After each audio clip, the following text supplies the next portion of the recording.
C'était donc il y a 30 ans la première grande catastrophe de l'ère industrielle. C'est à la suite d'une fausse manœuvre lors d'une opération destinée à purger une cuve sphérique de propane liquide que 2 ouvriers d'entretien laissaient échapper une nappe de gaz. Ils seront les 2 premières victimes du drame. Après, les événements s'enchaînent. C'est d'abord l'accident d'une voiture qui rentre dans la nappe de brouillard sur l'autoroute. Elle servira de détonateur à une première explosion.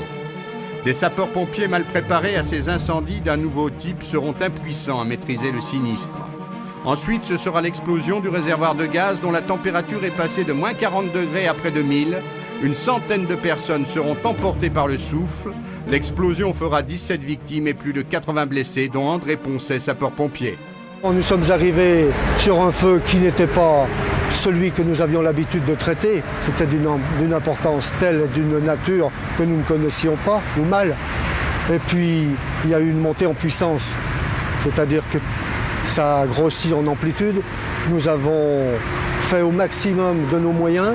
Je ne veux pas dire qu'on ait eu une inconscience quant au risque, mais on avait surtout reçu une garantie qui nous mettait à l'abri d'un souci. Et comment on vit ça aujourd'hui? C'est à la fois, je vous dis, énormément... C'est assez dur. Il y a des moments durs lorsqu'on évoque dans le détail.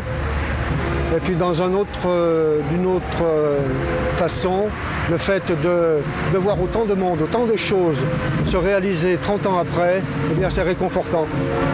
Aujourd'hui, telle quelle, la catastrophe de Fezin ne pourrait se reproduire. Les mesures de sécurité ont été considérablement renforcées et surtout les sapeurs-pompiers ont appris à mieux connaître les risques chimiques, même si le souvenir de ce 4 janvier 66 hante toujours ceux qui ont en charge la sécurité du fameux couloir de la chimie.